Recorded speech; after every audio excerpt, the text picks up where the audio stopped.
Ladies and gentlemen, this week's NXT was a good show. Was a very, very good show.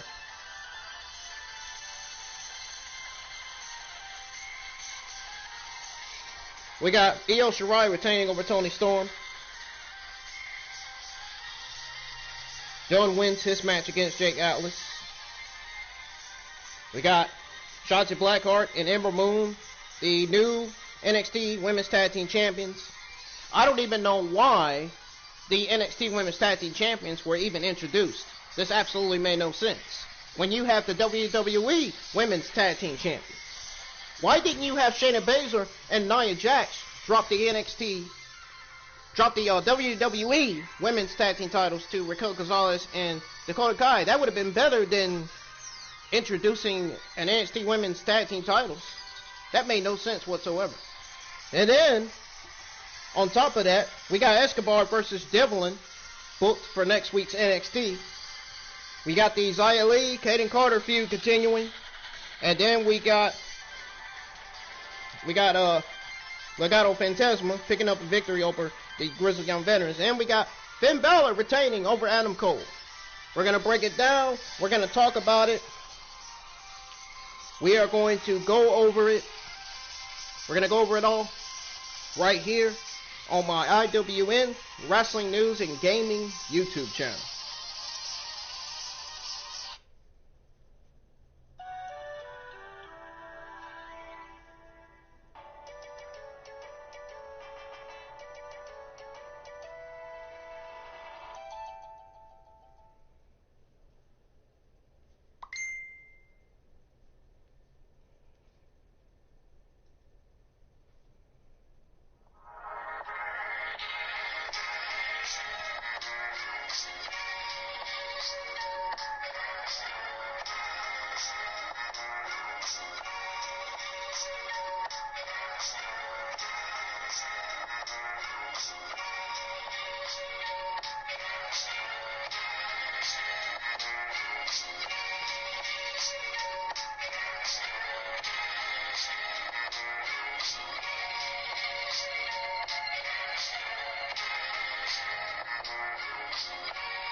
Ladies and gentlemen, this is IWN's very own Brendan Ingram here, live with your March the 10th, 2021 NXT review. Now, before we get started, I would like you to please hit that subscribe button and turn on the bell for notifications so you won't miss all of my NXT, Raw, SmackDown, and NXT UK reviews that go live each and every week on the channel. So you won't miss my gaming content. So you won't miss the games that I stream every week, including Call of Duty, Dragon Ball FighterZ, other games too. So you won't miss my Dragon Ball Zetaverse 2 streams on Twitch. I stream that game on Twitch, because I'm not able to stream it on YouTube, because it's blocked. I don't know why. Blocked by application. That's a bunch of bullshit right there. So, I'm dangerously close to 200 subs. I'm on the road to 1,000. Please help me get all the way to 1,000 by hitting that subscribe button, man. I would really appreciate it. I would thank y'all for the love and support that you've given me for my channel, man. Keep on showing the love and support for my YouTube channel, man. Please. Keep on showing your love and support for my channel. I would really appreciate it. Again, thank you for the love and support.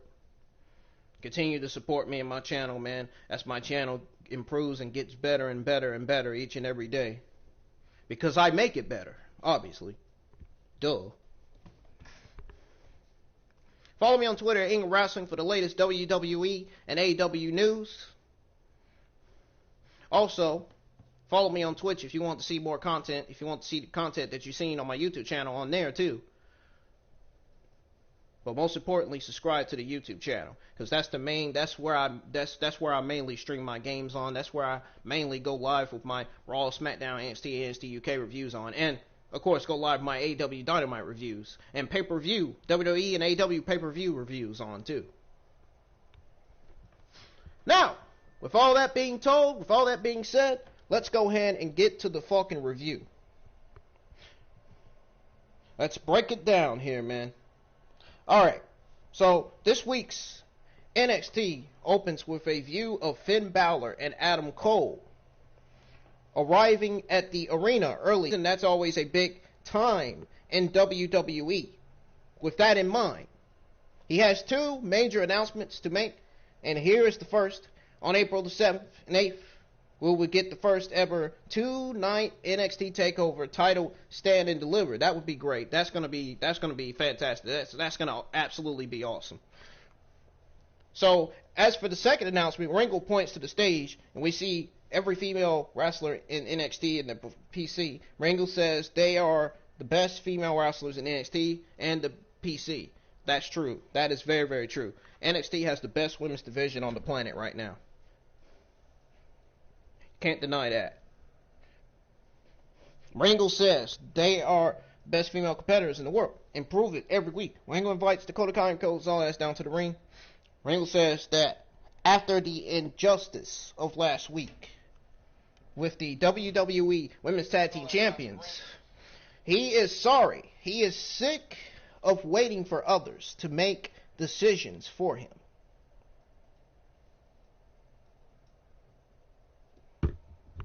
So he's made a big one. Ringo then moves around a table. He moves around a table in the ring and pulls a cloth off the newest titles in NXT. The Women's Tag Team Championships. Kai and Gonzelez lift the title, and Dakota says Ringo is right. This is the best women's division in the world, and they beat everyone. They were so good at that NXT had created belts for them, which I don't think made sense at all whatsoever. Because remember, I did an Ingram Wrestling News video on this. And you know what? I'm getting ready to pull it up right now. I did an Ingram Wrestling News video on NXT reportedly introducing the NXT Women's Tag Team titles. And at the end of it, if you listen to the end of it, I did say that I think this absolutely makes no sense. Have a listen, guys. Another women's tag team titles, you know what I'm saying? So, we'll see what happens. Wait.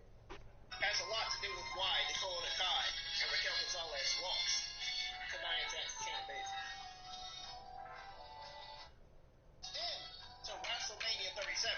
So, I think this has a lot to do with why Dakota Kai and Raquel Gonzelez lost to Nia Jax's champ basis.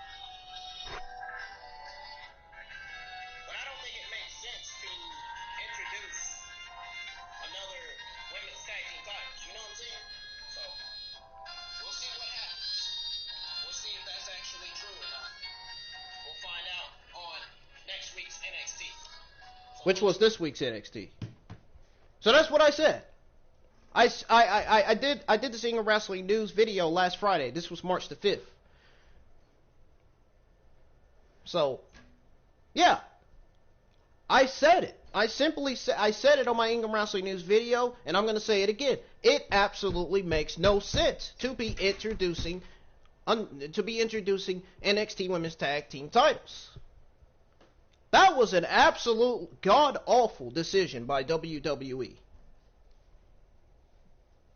You should have dropped those. You should have had Nia Jax and Shayna Baszler drop those WWE Women's Tag Team titles to Dakota Kai and Raquel Gonzelez last Wednesday night on NXT. Oh, but no, Vince didn't want that. Now did he? Bruce didn't want that. They didn't want that. So instead, they had Nia Jax and Shayna Baszler retain the titles over Dakota Kai and Raquel Gonzelez, which is a bunch of fucking god-awful bullshit. That's some creative garbage right there, man. That's what I'm talking about. See, that's what I'm talking about. They don't care. That's the problem with WWE. They don't care about what the fans want. Triple H cares about what the fans want, but Bruce and Vince doesn't. Bruce and Vince are the reasons why the Raw and SmackDown Women's Division looks terrible the way it looks right now. The way these divisions look right now. Bruce and Vince are the reasons why the Raw and SmackDown tag team divisions look fucking god awful. Bruce and Vince are the reasons why Raw and SmackDown fucking sucks every week. Most importantly, Bruce and Vince are the reasons why Raw keeps getting all-time lows every week. Because they keep going with the same fucking ideas and the same fucking matches. It's ridiculous, man. Nobody in the IWC community wants to see the same matches and the same ideas every week. We are sick and tired of this shit. I've said this. I've said all of this over and over and over. I've said all this on my Raw reviews. I've said all this on my SmackDown reviews. And I damn sure have said this all this on my NXT reviews. That should be enough to tell you right there. We're all getting tired of this bullshit. This creative garbage. The same ideas from Bruce and Vince. We're getting tired of seeing it, man. It's time for them to come with new ideas. But anyways, back to the NXT Women's Tag Team titles. It made no fucking sense for them to introduce them, man. Those titles, I'll give credit where it's due. Those NXT Women's Tag Team titles look great on Raquel Gonzelez and Dakota Kai. But the fact that they introduced them, really, the fact that they created them, all you had to do was have Nia Jax and Shayna Baszler drop the WWE Women's Tag Team titles to Dakota Kai and Raquel Gonzelez and redesign them. Redesign them, turn them into NXT Women's Tag Team titles. Not fucking have both Women's Tag Team titles on both brands. What the fuck? What is this? Oh my god. This company is fucking trash, man. I swear. This shit fucking sucks. Oh. This shit fucking sucks.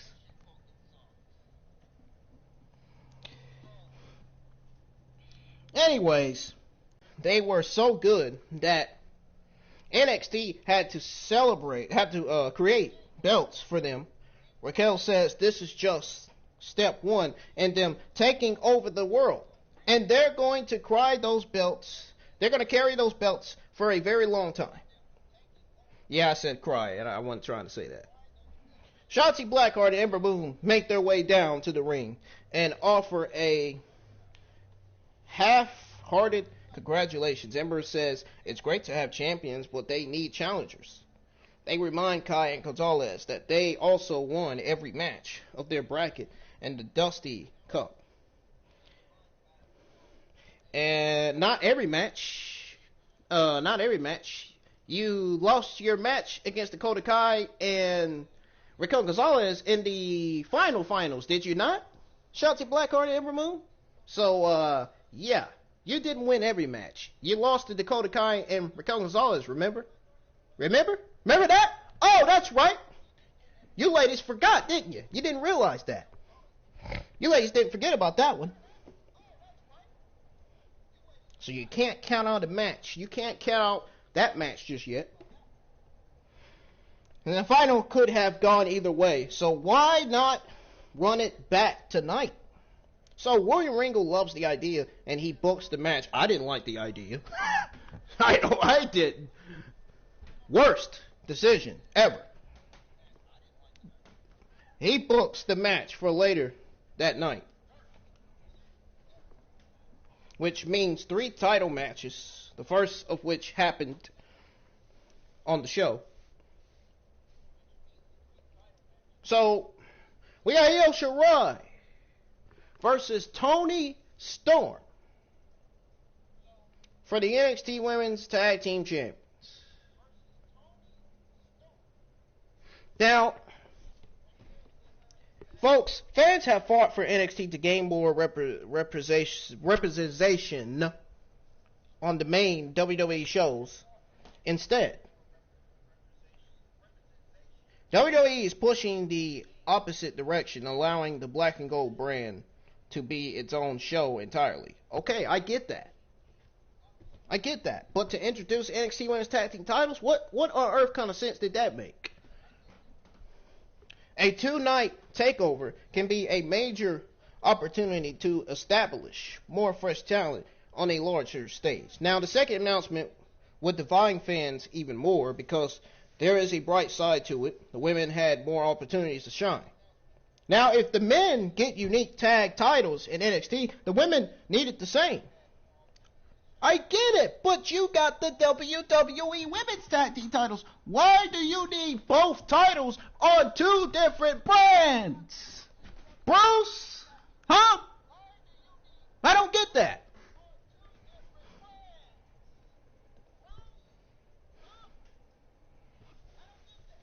Now, the women needed the same. Kai and Gonzelez earned this spotlight. They did. They should have earned by Bruce and Vince having them to win the WWE Women's Tag Team titles, but they didn't want that, right? Didn't I say that in the open? They didn't want that. This should not be an excuse for WWE continuing their underutilizing, the Women's Tag Team division on Raw and SmackDown. If anything, it should motivate WWE to be better. Yeah, it should motivate Bruce and Vince to be better with their producing and writing and their creative garbage, right? Oh, man. I'm killing it right now, man. I'm absolutely just killing it on this review. I love it. I love every fucking single bit of it, too. I'm a fucking beast. If anything, it should motivate WWE to be better, as NXT will likely outshine the other brands early on. Anyways, we got NXT Women's Championship. Io Shirai vs. Toni Storm for the NXT Women's Champion. This was a great match. I really enjoyed this. The match got underway, and they lock up with Io forcing Toni back to the corner. Storm then does the same to Io and shoves her in the face. So Io tackles her to the ground, and they trade punches. Storm hits a running hip attack in the corner, and Io rolls out of the ring. Then Toni looks to dive onto her Shirai, but Shirai punches her before she can jump. So then Io then stomps on Toni in the corner and counters her to hit a basement drop kick. Yeah, I said it, basement drop kick. I got it right, didn't get it wrong. Shirai slams Storm into the buckles and kicks her down, then wraps her up in an octopus stretch. Storm goes to the apron, and Io shoulders her in the gut, so she falls off. Now Shirai looks to jump on Storm from the apron, but gets tripped and slammed face first into the apron. Storm then whips the champion into the steel steps as they head to commercial break. Back live from commercial break. Back live in Storm. Storm is taking control. She hits a backbreaker to Io, but misses an elbow drop. Storm rallies with shoulder tackles and a back suplex. Then hits a 619 and a springboard drop kick for a 2 count. So then Storm grabs the back, but Io rolls through and hits a double stomp to the gut. Shirai goes up top, but Shirai headbutts her and climbs up alongside to hit a superplex. Storm forearms Io and hits a German suplex for a 2 count. Shirai hits some forearms of her own and dodges a clothesline with a matrix bend, but Toni takes her out with an elbow drop. Anyway, Storm then hits a sliding lariat to Shirai against the ropes. They both wind up on the apron, and Toni wants to hit a powerbomb, but Io flips her over, and she lands hard on the apron. Like hard as a fucking rock. You know what I'm saying? Hard as the fucking Grand Canyon. You know what I mean? So they both wind up on the apron. Toni wants to hit a powerbomb, but flips her over and she lands hard on the apron. Shirai goes to the top rope and dives into Storm. He dives into Storm with a moonsault, and both women are down on the floor. Back inside the ring, Io goes to the top rope, but Toni grabs her and hits a powerbomb for a near fall. Toni wants Storm 0, but Io counters and applies a crossface. Storm reaches the ropes to force the break, but Io quickly follows up with a running knee. Shirai goes to the top rope for a moonsault, but nobody's home. Then Toni grabs her and hits Storm 0 for a near fall. Storm scales the buckles and leaps for a diving headbutt, but Io rolls out of the way, then goes back to the crossface, and Storm taps. And later on at the end of the review, I'm gonna be reviewing to you all what WrestleVotes had tweeted out earlier today. And it got me so fucking angry. And that was just the fucking news that the entire community needed to see, man.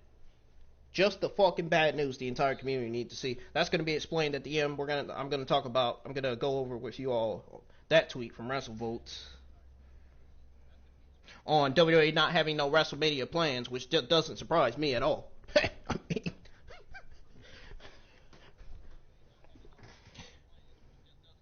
so, Io Shirai wins this one. She retains over Toni Storm. Storm and Shirai are two of the best wrestlers in the world today. The Genius of the Sky have made everyone better, but she has arguably not wrestled anyone quite as good as her latest challenger. The two had such a great match, great chemistry, that the only real disappointment was that they did not have more time, which is embarrassing, which was god-awfully sad, if you ask me. Now, the back-and-forth action was intense. Storm brutalized Shirai, punished the champion. She hit her finisher twice, but could not win. Now, it was ultimately about establishing how good both women are, while showing that the champion is on a higher level than anyone. Now, we see Finn Balor sitting backstage, and he says he and Cole are the two biggest names in NXT history. Balor says last week Cole was acting a big man. He was acting like a big man when he had referees holding him back. But tonight they won't be any of that. There will only be the two of them fighting for the NXT Championship. Finn Balor reminds Cole that he beat him to win the NXT Championship and says he'll do it again to retain the belt. Commercial break. LA Knight, the newest addition to the NXT men's roster, is interviewed backstage. And he says last week everyone thought he might wrestle, but that time might be next week. He says if anyone can get enough. Bronson Reed grabs Knight from behind and shakes him down until referees pull them apart. Reed says he'll take the challenger. Knight says it's his time, not Reed's. Man, this Reed and Knight feud looks to me like it's getting real personal, man. I'm interested to see where this feud's going to go next week. It's a great feud, man. To start off Knight's debut to start off his in-ring debut. It's a great feud to start off his addition to the NXT men's roster, you know what I mean? He's already a great addition to he will already be a great addition to the NXT men's division if they have him wrestling. If they could show us his in-ring debut. But either way, he's still a great addition to the NXT men's division, to the men's roster. I'm interested to see what he can actually do in the ring. That's what most importantly we want to see. We all as a community want to see what this guy can do in the ring. I'm pretty sure we all want to. I know we do. So I got Pete Dunne versus Jake Atlas. Now the match begins with a lockup, and Dunne goes straight to the wrist of Atlas, but Atlas uses a athleticism to escape. They lock up again, and Dunne twists the wrist up behind Jake's back and gets him on the mat. Atlas gets to his feet and hits an arm drag, but Dunne takes him right back down with a side headlock. Atlas shoots Dunne off and hits a Frankensteiner. Dunne flips Atlas to the apron, but Jake jumps back in with a springboard arm drag. Atlas looks for a head scissors, but Dunne stays on his feet and kicks Atlas' standing arm. Pete then holds Atlas' arm out and drops his knees on the elbow. Dunne goes to work on manipulating the joint and drops another knee on the elbow. Now Dunne kicks the arm and slaps Jake's face, then kicks him in the jaw. Atlas punches Dunne over and over, then hits two big boots and a standing moonsault, but Dunne counters Atlas. Atlas catches Dunne with a snap German suplex, then a running kick, and lands a standing moonsault. Atlas and Dunne go back and forth with reversals until Jake hits a lariat. Atlas goes to the top rope and looks to hit a handspring arm drag across the ropes, but Dunne swipes him off. And he crashes Dunne, follows up with a kick to the back of the head.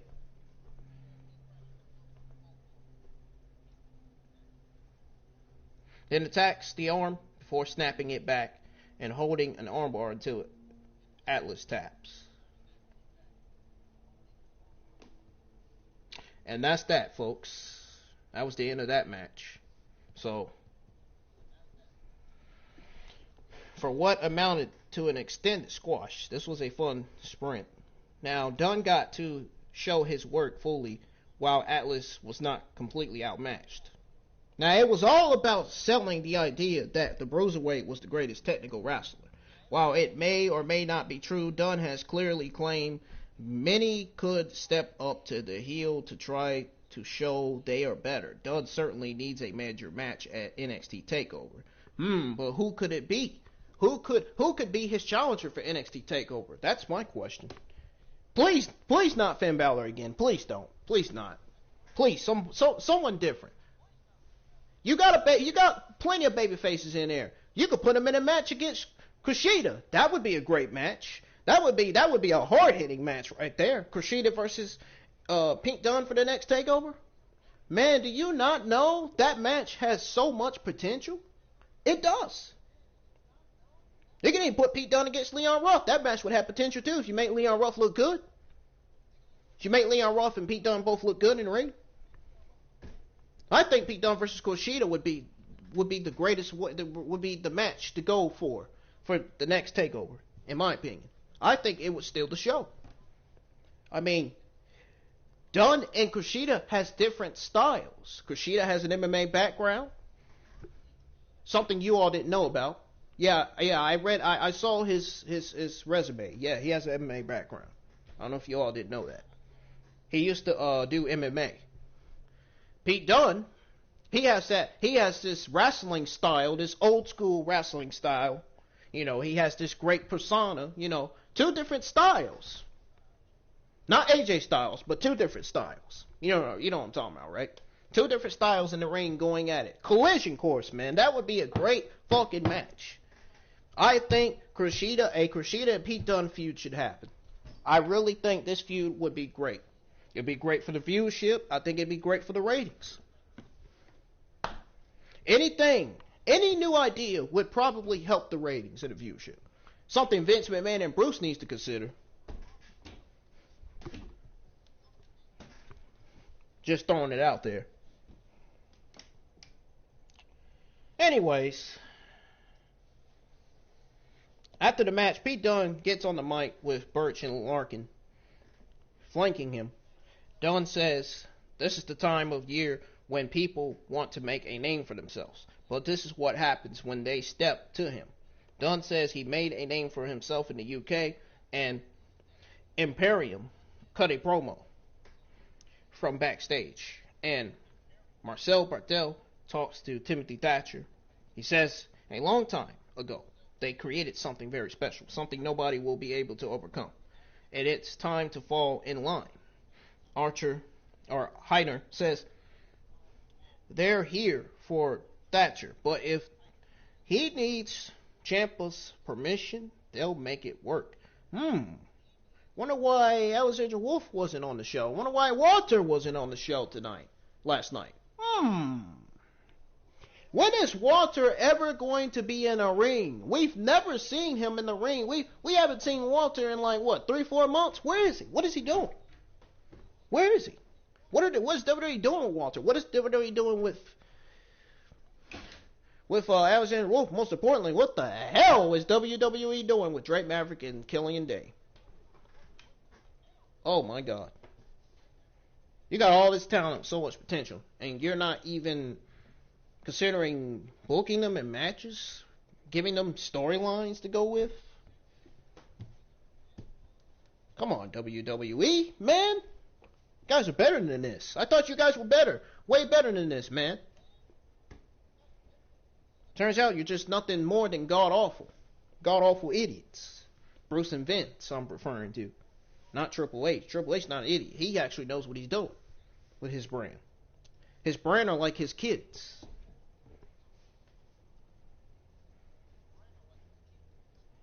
Now, we got a commercial break. Leon Ruff cuts a promo saying he know Isaiah Scott was a snake from the first time he met him. Ruff says people think he lucked his way into NXT, but he scratched and clawed to get where he is. He knows Swerve has been in the opening matches of NXT forever. Next week, he's going to have a rough landing. This sounds to me like this Leon Ruff and Rush feud. Not Rush, but sounds to me like this Leon Ruff and Isaiah Swerve Scott feud's continuing. Feud's getting interesting so far, but soon it may get personal. It may get personal sooner rather than later. Oh, this feud ain't done yet. Believe me, Leon Ruff ain't done with Leon Ruff and Isaiah Swerve Scott. They're not done with each other yet. They're not done feuding yet, man. I got a feeling they're gonna have the best match of their careers at the next takeover. So I think it should be Leon Ruff versus Isaiah Swerve Scott for the next takeover. That's what it looks like. That's what it looks like it's gonna happen. I'm thinking it's gonna be booked for Takeover Stand and Deliver. And that match also has potential to being one of the best matches on the pay-per-view.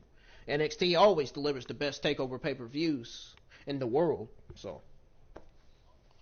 we'll see how that match goes for the next takeover. Anyhow, we got the NXT Women's Tag Team Champions, Dakota Kai and Gonzelez versus Ember and Shotzi BlackHeart, which this match absolutely made no sense to me. I don't care what version geek in the community's got to say about it. What negative version fucking idiots got to say. This match absolutely made no sense. Most importantly, them introducing the NXT Women's Tag Team titles, I said in the open, I'm saying it again, it makes no sense. We start the match with Dakota Kai and Ember. Kai hits a weird flip kick to Moon, and she stumbles back to tag Shotzi. Kai backtracks to the corner from a kick. Then Shotzi drags her to the mat and applies a cloverleaf. The move goes on for quite a while. It gets the bottom rope to force the break, of course. Shotzi and Kai then both take each other out with stereo kicks to the face as they head to commercial break. Now, so far, this match seemingly was great, but it still made no sense. I don't care.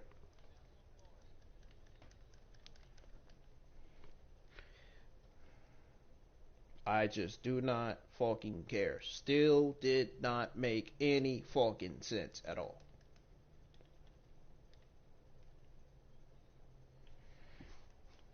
Anyhow,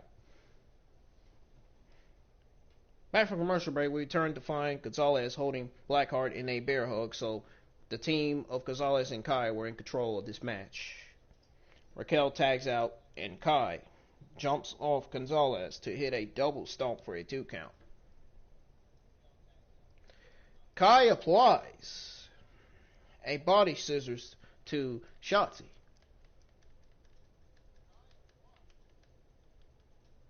Then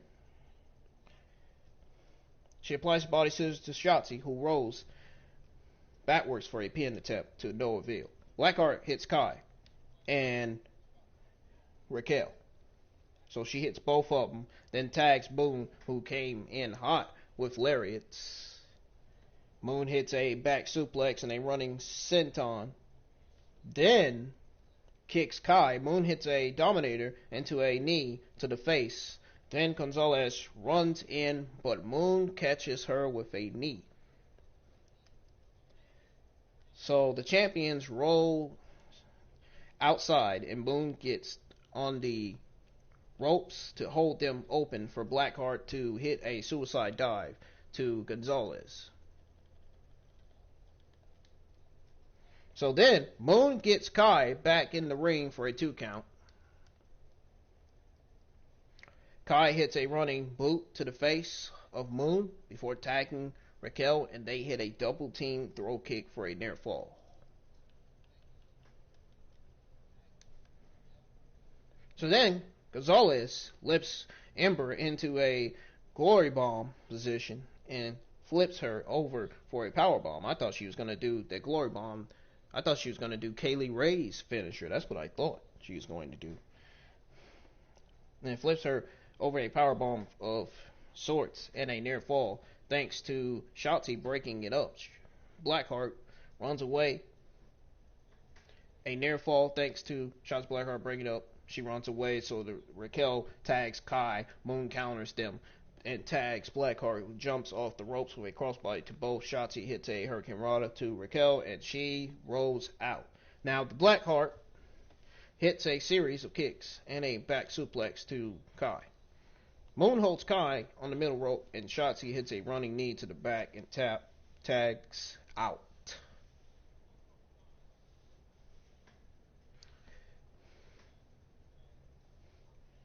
Could you imagine her tapping out to Dakota Kai's submission? Can you imagine her tapping out to a submission, to a random submission that Dakota Kai would probably do to make her tap out? Could you imagine that? I know I could.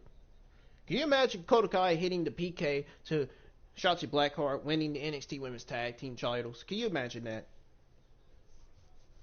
Or imagine Shotzi BlackHeart and Ember Moon winning them, which they did. Which I don't think makes sense. But don't worry, we're going to talk about it right after this. So, Moon knees Kai and leaps over the ropes with a splash to Kai. Moon tags out, and they both hit a wheelbarrow slam, where Raquel grabs BlackHeart with a choke from behind. Shotzi lands a jawbreaker to get free. Then Moon attempts the eclipse, but Gonzelez. I was thinking it was Kai, but it was Gonzelez, actually. Gonzelez catches her. Moon jumps on Raquel's shoulders, and Kai inadvertently runs into them. Kai and Gonzelez do kind of look alike, though. You gotta admit, they do look like sisters. Knocking Gonzelez over the ropes to the floor. Then Shotzi rolls up Kai for the win. And that was it, folks. Now, The fact that Ember and Shotzi BlackHeart won made no sense. The fact that the NXT Women's Tag Team titles introduced made no sense. But I will say this.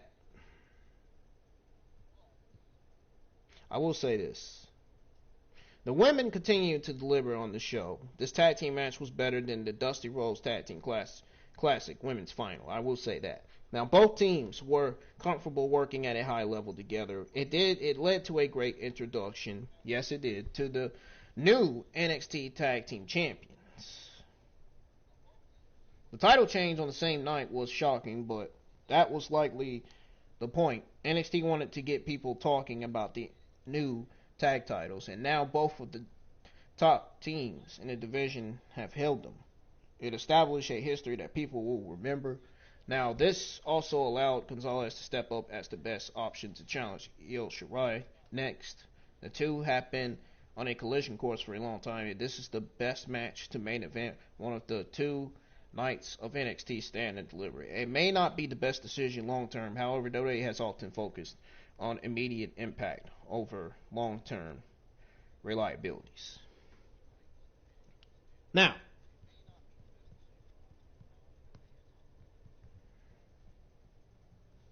First of all,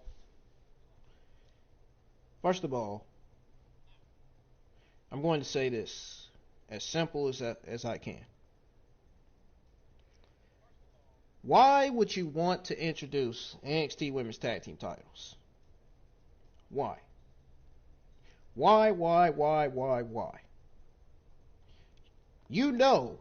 Bruce and Vince knew this absolutely made no sense to have Shayna Baszler and Nia Jax drop Nia Jax and Shayna Baszler retain the titles over Dakota Kai and Raquel Gonzelez. Bruce knows that made no sense.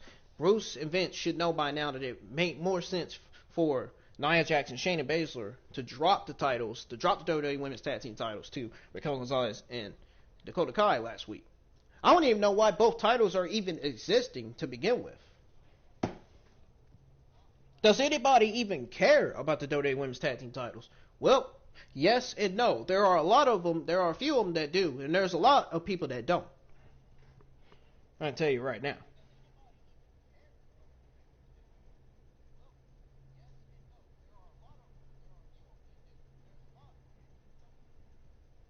And I'm telling you now, man.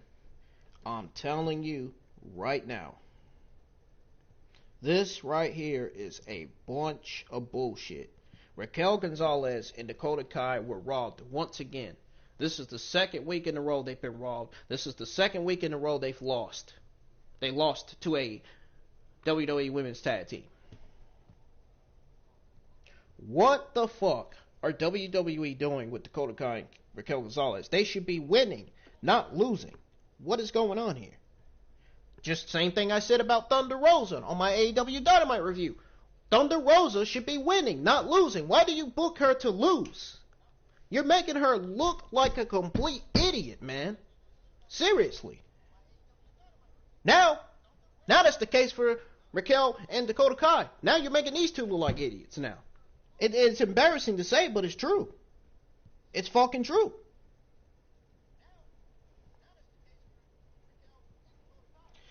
Oh, but Vince didn't want Dakota Kai and Raquel Gonzelez to win the NXT Women's Tag Team titles because he knows that the titles are going to go away from Raw. He wants the Women's Tag Team titles to be kept on Raw and not on NXT.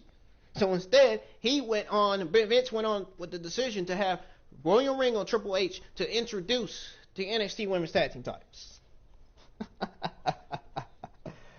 Oh my goodness. And yet they still had until WrestleMania 37. Dakota Kai and Raquel Gonzelez had until WrestleMania 37. Their loss, Dakota Kai and Raquel Gonzelez lost, would have set up the start of their feud with the Women's Tag Team Champions, Baszler and Nia Jax. Now, folks, I've said this, and I'll say this again. Kai and Gonzelez could be invading Raw soon for a deserved rematch, which is a story that could extend to WrestleMania 37. But it still would have made more sense for Nia Jax, Shayna Baszler to drop the titles to Raquel Gonzalez and Dakota Kai. It just makes more sense. You could start the storyline right there and then.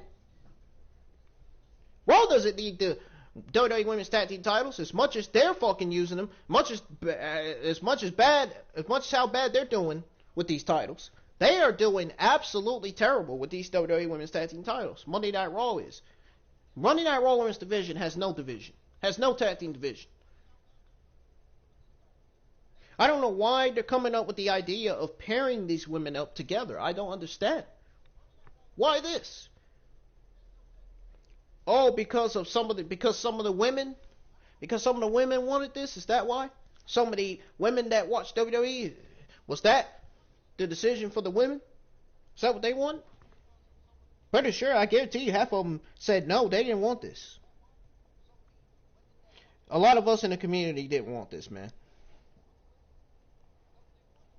Dakota Kai and Raquel Gonzalez on last week's NXT were robbed, in case some of you didn't watch NXT and didn't realize. They were robbed last week. They absolutely deserve a rematch. I don't care what negative fucking IWC geek has to fucking say about it. They deserve a fucking rematch. I don't care. I don't care if Vince and Bruce gets mad. I don't care if they block me on Twitter. Fuck Bruce and Vince. I don't fucking care.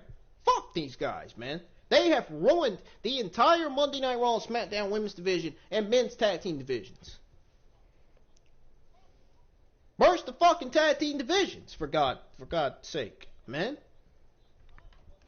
My goodness. It's not that hard. Listen to what the fans tell you. Give the fans what they want.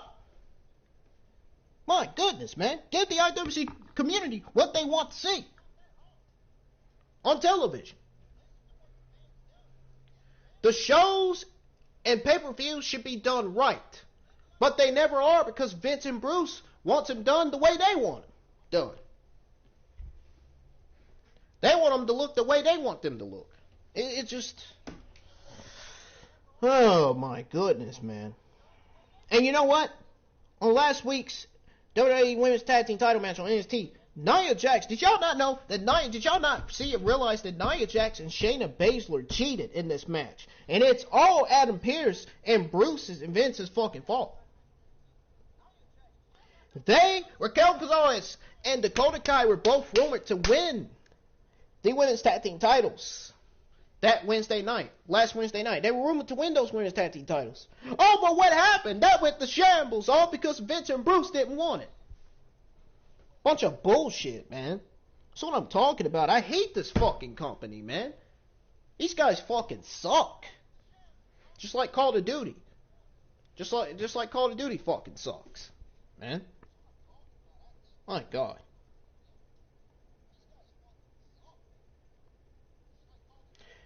I tell you one thing, NXT does have the best women's division, and it makes me question, why can't the Raw and SmackDown women's division look like the NXT women's division?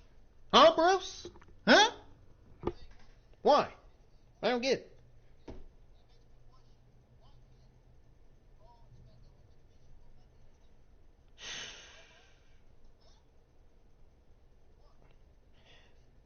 Kai and Gonzalez dead. They are ruined. They are absolutely ruined.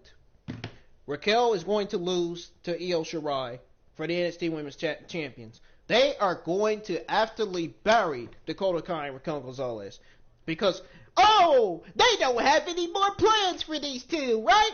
And then you're gonna have them break up, and then you're gonna have Raquel feuding with Gonzalez. You're gonna have Gonzalez feuding with Kai.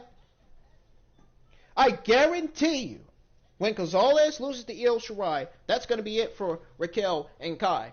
They're going to end up breaking up. They're going to end up doing their breakup storyline. They're going to end up feuding with each other. And that's going to be it. They're going to be separated. They're not going to be a team again. And I really hate that. I really hate that I'm mentioning this. Because I think it is going to soon happen. I really hope Raquel Gonzalez's loss to Io Shirai does not lead to Kai and Gonzalez breaking up. Which I have a feeling is going to happen, man. A lot of people would rather see Kai and Gonzalez teamed up than separated. Do you know what this will do if Kai and Gonzelez separates. I don't think some of y'all realize that. So, there's a reason why. There's a lot of reasons why Kai and Gonzelez should have been the ones to win the women's tag team titles. Those titles need to be dropped off of Nia and Shayna. The Raw Women's Division is not looking at its best.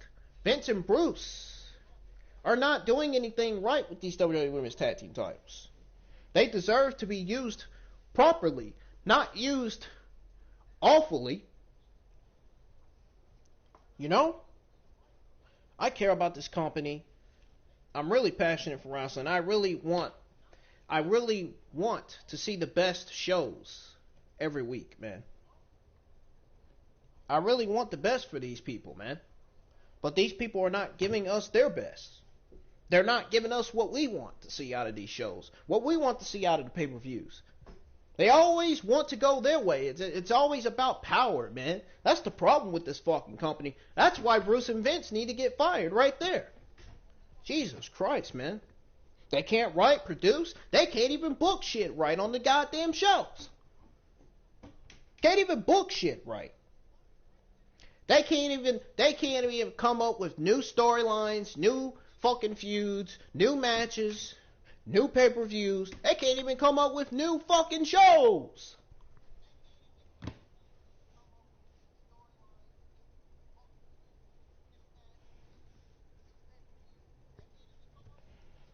It's fucking awful, man. It really is.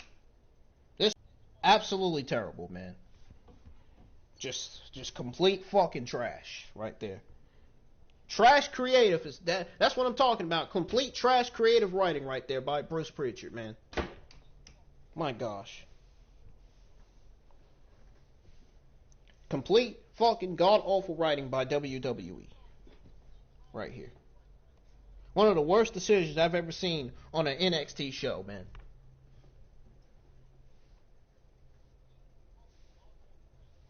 One of the worst decisions ever to introduce NXT Women's Tag Team titles when you got the WWE Women's Tag Team titles. Terrible decision by WWE, man. Absolutely just god awful. Oh. Anyways, folks, Adam Cole is pacing backstage, and he says a lot of people keep asking why he did what he did. Well, a few weeks ago, Kyle O'Reilly stepped out of place, and he put him down. And you know what? I really feel bad for Raquel and Dakota Kai because they really deserve those WWE Women's Tag titles. I really feel bad that they lost last Wednesday night. It just makes me want to cry. It just makes me upset that they lost. It's a bunch of bullshit. Bullshit, man. See, that goes to show you how quickly WWE talent's goals and success gets taken away at the hands of Bruce and Vince. That goes to show you how their run on the main roster gets aptly taken away, buried and wasted right there. Goes to show you Vince and Bruce does not care about the talent, man. They don't care about how they look, what they do in the ring.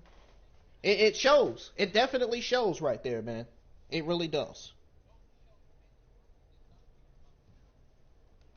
They just don't care about anything or anybody in the community. They don't even care about their own fucking employees. Think about it, folks.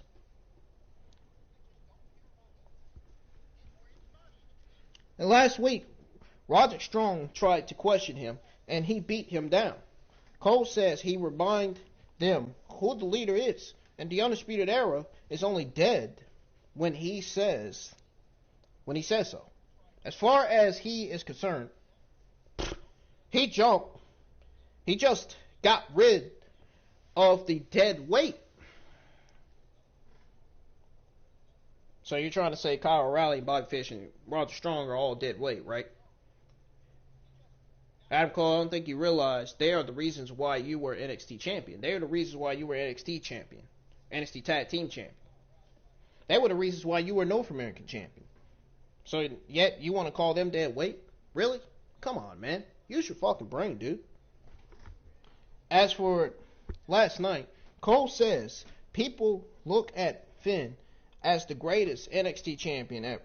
But then he came along and he held the title over 100, or not 100, but 400. I got my shit right this time. Finn Balor held the title. He held the title for 400 days and beat everyone. Tonight, he wins his title back, and if they thought his first reign was special, just wait.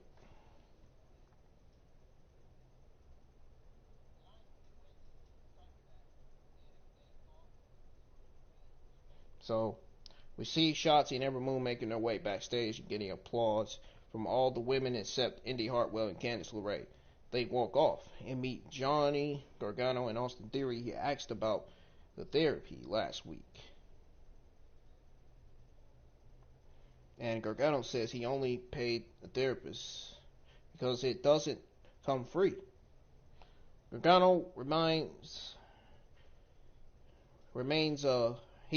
Theory that Loomis said he was annoying and had an average at the middle section. That's the last straw for Theory, who rips his shorts off and leaves. So we got Kayden Carter versus Xia Li. This match was not fun at all. It really wasn't. Just was not interesting to watch. But you can't deny how dominant Xia Li is. She is literally establishing herself as the most dominant woman, as the most dangerous woman in the entire NXT women's division. Can't deny how good she is doing with her heel character. She's doing the best work of her career. And I'm not going to shit on that. I'm not going to complain about that. I'm not going to talk shit about that. There's no reason to shit on that. She's doing good. Somebody give me a reason why I should shit on Xia Li. Give me a reason why I should shit on the fact that Xia Li is doing the best work of her career as a heel. I'm not going to shit on it. She's doing great. Best work of her career as a heel. And WWE continues to improve Xia Li. Her character continues to improve. And hopefully they'll give her and Boa promos to cut, because I haven't seen them to cut a promo yet. I haven't seen them yet cut a promo. But I'm guessing with this character, she doesn't need to cut a promo. She just simply needs to be controlled. I don't know. I'm just guessing, folks. Lee runs at Kayden right away, but gets drop kicked. Carter kicks her on the ground, but Xia quickly turns the tables around and strikes Carter a few times. And I'm actually going to download a new version of Xia Li, because I'm getting rid of this one right here. This one you see on the screen, I'm getting rid of this one. I'm downloading a new version of Xia Li,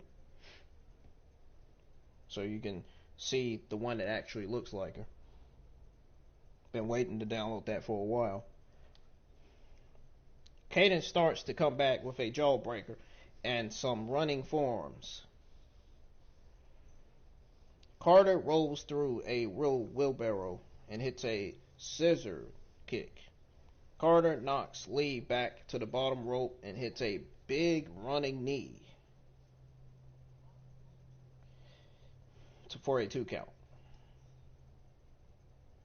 Now, Xia takes a cheap shot to the knee, and out comes Casey Catanzaro to offer some encouragement to Kayden. Xia stomps Carter and throws her head over heels into the turnbuckles. Lee continues to target the knee, same way she did to Casey. Lee drags Kayden under the bottom rope and stomps on her up on the rope She's about to stomp on it when Casey smacks her on the back with her crutch. So Xia Li basically wins by disqualification after the match. After the bell, Casey hits Xia again with the crutch and chases her into the ring. Catanzaro yells at Lee and hits her over and over with the crutch until she rolls from the ring. Boa comes in and grabs the crutch from Casey, then breaks the crutch in half. Boa steps towards Casey, but Kayden hits her from behind with a crutch, and they hightail it out of there. They hightailed it quick.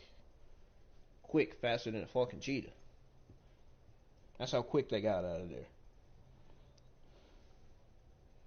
I'll admit, this was a fine angle, but this was nothing special, nothing new at all.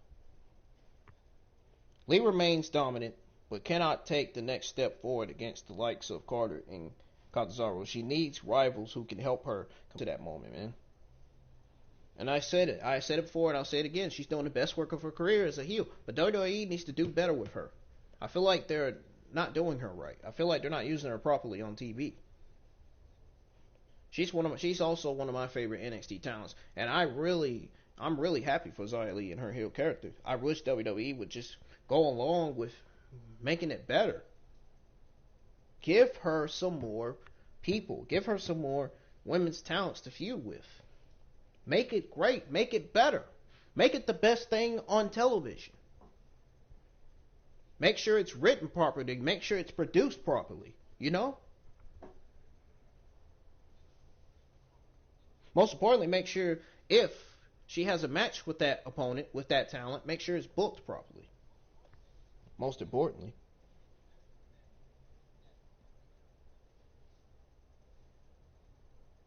I'm interested to see what's going to happen and what they're going to do with Xia Li next. This Casey and Xia feud seems to be continuing, so I'm interested to see what's going to happen with that. Now, Jordan Devlin is sitting in Dublin airport, and he says it's been a hell of a year. He's really sick of the Irish weather, and he thinks it would be a real shame if the next NXT TakeOver didn't have the real Cruiserweight champion. Well, his travel ban has been lifted, and that means Santos Escobar's time playing champion is up. He's coming to NXT next week to find out who the real champion is, who the real Cruiserweight champion is, once and for all. Commercial break. Santos Escobar is backstage with William Regal, and he is not happy. He says Devlin is coming back, and he's claiming to be the real Cruiserweight champion, but we all know that's not the case. Joaquin Wilde and Raquel Mendoza appear, and he tells them to go take care of business because he's busy.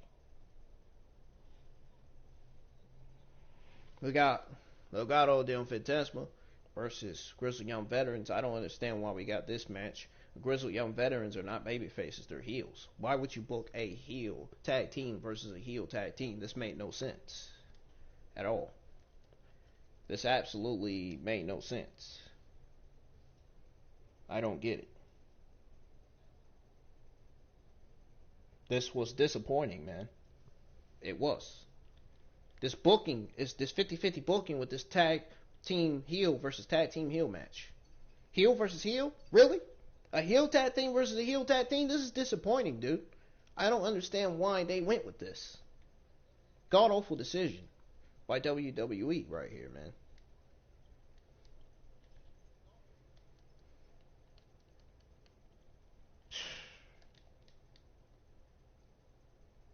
Anyways,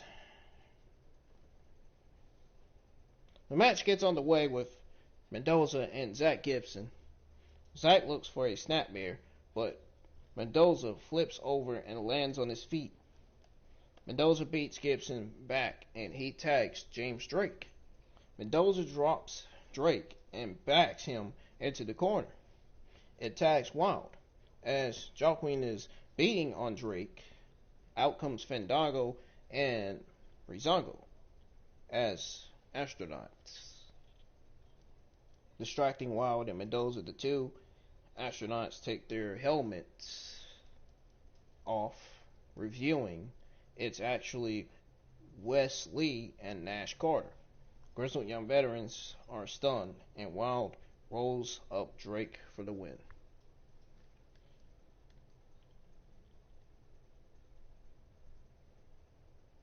So, after the match, Carter drops Drake. Then Wes Lee smashes Gibson's hand on the steps with the helmet.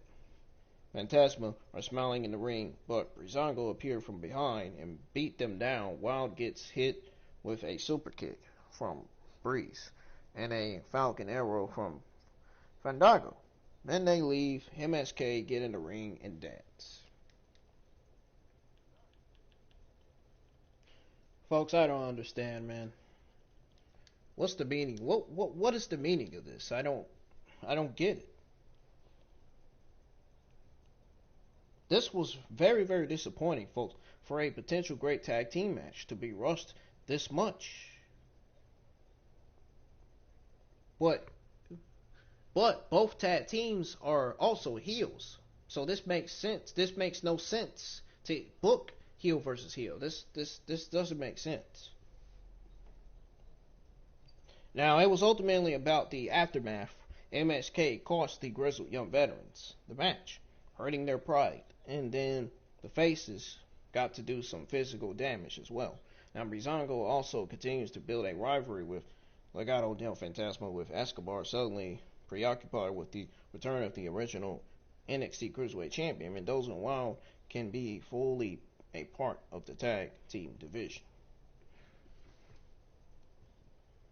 I get that, but why book a heel versus heel tag team match? I don't get it. This was not the decision that WWE should have went with. I'm just throwing it out there. Raquel Gonzelez and Dakota are sitting backstage for an interview. They asked about their short title reign. Yeah, I don't blame them. I think I asked that too. And say it doesn't matter how long the reign was. They want the belts back. Suddenly, Io Shirai appears and speaks in Japanese to Gonzelez. Io says, "I want you next," and Gonzelez tells her to be careful what she wishes for. And it goes to commercial break. Timothy Thatcher and Tommaso Ciampa are backstage. They're asked about joining Imperium. Ciampa says he isn't interested, but he is interested in the general, the guy who sits across the pond with his title and lets the goons do his bidding.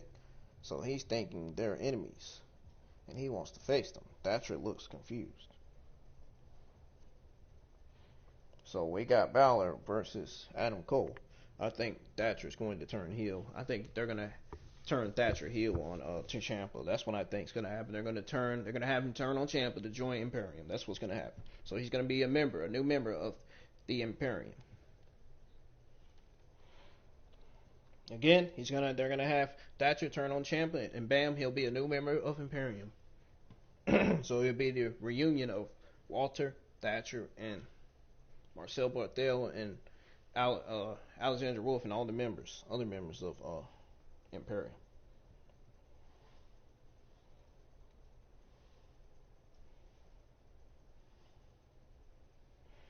Alright, so we got Finn Balor versus Adam Cole for the NXT Championship. Do you not know how many times we've seen Adam Cole and Finn Balor go at it? I've seen these guys go at it about 3 fucking times. 2-3 times. I can't believe we are getting this match again. We got this match again for the main event. Who really would want to see the same match twice over and over again? Doesn't that get boring to anybody, seeing the same match, especially if they're not feuding? Well, they're feuding now, but they were feuding. But now, Cross at the end suddenly appeared. Cross was looking at Finn Balor in his championship, so I'm thinking this is going to lead to Finn Balor feuding with Cross. Well, who is Adam Cole feuding with? Oh, that's right, he's feuding with Kyle O'Reilly. So this is looking like Finn Balor versus Cross and Kyle O'Reilly versus Adam Cole for NXT TakeOver Stand and Deliver. That's what I think. That's what I think is going to happen. I think those are the 2 matches that are going to be booked for that pay-per-view, that TakeOver. I'll probably say it again after this, so everybody will get what I'm saying. Mouth is so dry, I need something to fucking drink. I hate when my mouth's dry and I'm doing a review and I'm talking. My mouth's fucking dry all of a sudden. I hate that shit. Don't you all hate that too? When you talk, your mouth's dry all of a sudden. Out of the blue. Yeah, I hate that. Anyways, the main event gets underway with a lockup, but Balor quickly gets shot off and shoulder Cole's down. So once he shoulders Cole down, Cole then does the same and goes to a side headlock. Now Balor turns the tables and takes his own Cole, fights up and applies a headlock to Balor and holds him down. Balor gets away and they stare at each other as they head to commercial break. Back from commercial break, back live from Cole is stomping Balor down in the corner. Balor rolls through a sunset flip to hit a basement drop kick. Finn applies a sleeper to Cole and holds him in the middle of the ring. Cole elbows himself free and suckers Balor out of the ring. Then drops him on the apron with a pop kick. Cole rolls out and drags Finn over to slam him into the barricade. Cole gets the champion back inside and whips him hard into the corner, but Balor bounces out with a drop kick to the knee. Finn then knocks the leg of Cole, turning him inside out. Balor targets the knee and hits a knee breaker, then a double stomp. Cole connects with an enziguri, then lifts Balor up, but Finn counters into an elbow drop slam for a 2 count. Balor kicks Cole in the gut and stomps him by the ropes. Cole rolls outside and drags Finn down for another pump kick. Cole takes the top of the steel step and looks to suplex Balor onto it, but Finn counters and staggers backwards to hit a suplex on the steel ramp. Commercial break. Balor and Cole are trading shots in the middle of the ring. Cole hits a pump kick. Balor fires right back with a Pele kick. Finn looks for 1916, but Cole counters with Oshigoroshi for a 2. Cole goes to the top rope for a Panama Sunrise, but Finn avoids it. Balor hits a sling blade, then a shotgun drop kick. Balor goes up top and looks for the coup de grace, but Cole rolls out of the way and hits a super kick for the near fall. Balor's jaw is really hurting, and Balor's jaw is really hurting. Cole goes to a crossface. Balor thinks about tapping, but crawls to the bottom rope, only for Cole to roll back into the middle of the ring. Finn breaks free and looks for a submission of his own, but Cole gets him back in the crossface. Balor gets to the bottom rope, but Cole doesn't let go until the 4 count. Cole kicks Finn, but the champion scopes him up and lands some right hands. Balor hits a big lariat, then looks for a reverse DDT, but Cole counters and hits the last shot, but Balor kicks out.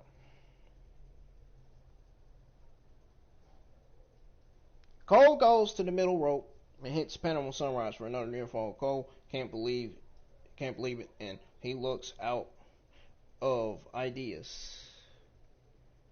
But Finn looks like he's barely conscious, and he holds the jaw. He holds his jaw. Cole does Finn's own taunt and points at him before hitting the ropes for another last shot. But Balor jumps up and tosses Cole over the ropes.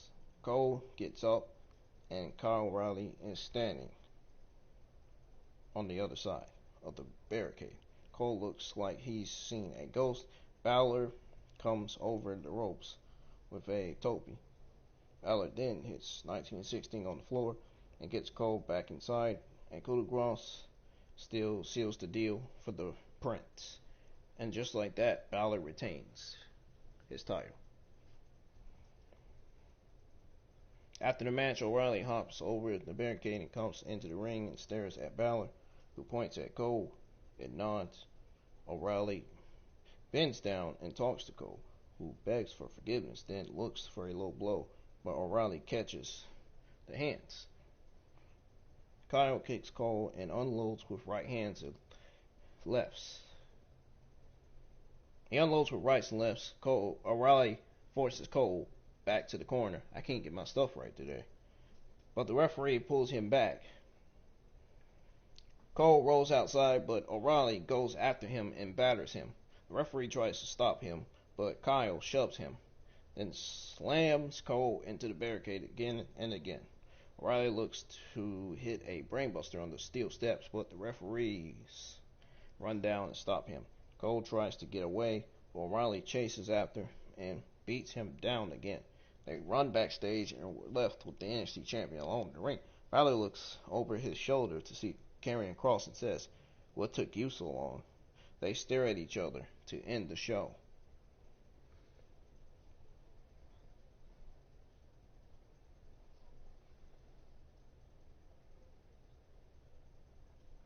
So that's it.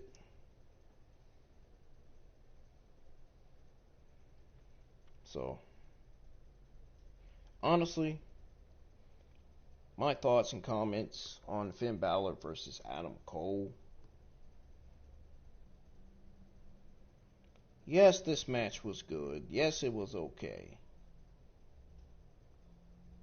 Contest could go either way.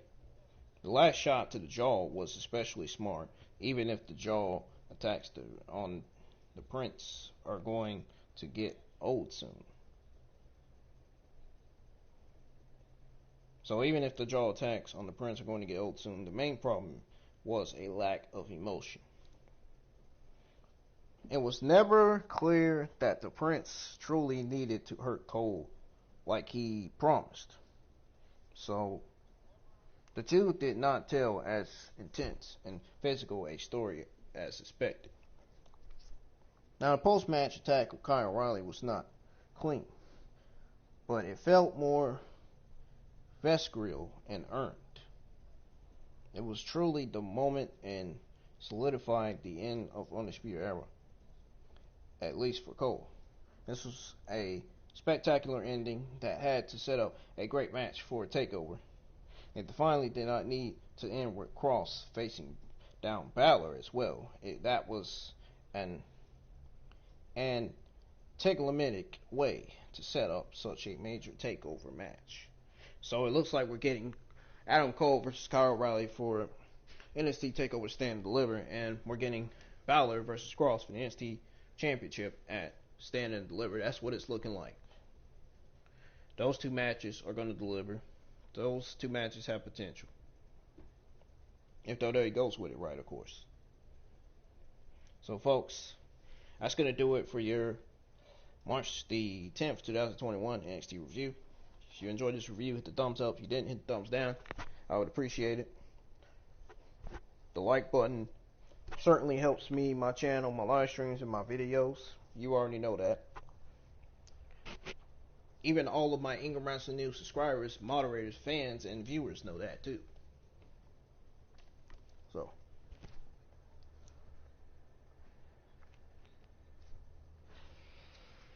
that is going to be it for me, people. I do have a few announcements to make. Before I get out of here. My NXT UK review will be live shortly. Again, my NXT UK review will be live shortly. And after that, I'm going to stream some Call of Duty Black Ops Cold War. And then, tomorrow is when I'll be streaming Naruto Ultimate Ninja Storm 4, doing some online battles. And then after that, my WWE SmackDown live stream watch along will be live during SmackDown. And then my SmackDown review will be live after that. And then Saturday, I'll be streaming Dragon Ball FighterZ and Dragon Ball Xenoverse 2. Saturday night, I'll be streaming Dragon Ball Xenoverse 2, and then Sunday, I'll probably be watching some TV. I probably won't be streaming Sunday. I'll probably either be watching Investigate Discovery or Stars Encore Western movies. I'll be live with either my Investigation Discovery live stream watch along, or I'll be live with my Stars Encore Western movies live stream watch along. One of them. And then Monday is back to Monday Night Raw. So it's going to be back to the Monday Night Raw review. And it's going to be back to streaming on Call of Duty. Now, if anybody has any questions on my schedule for this whole week, if anybody has any questions in particular on NXT or anything else, please comment your questions down in the chat or down below. I'm getting out of here. Peace. See you on the NXT UK review. I got to get this NXT UK review thumbnail done. And it should be live within the next 20 or 30 minutes. I'll see you on the NXT UK review. Peace.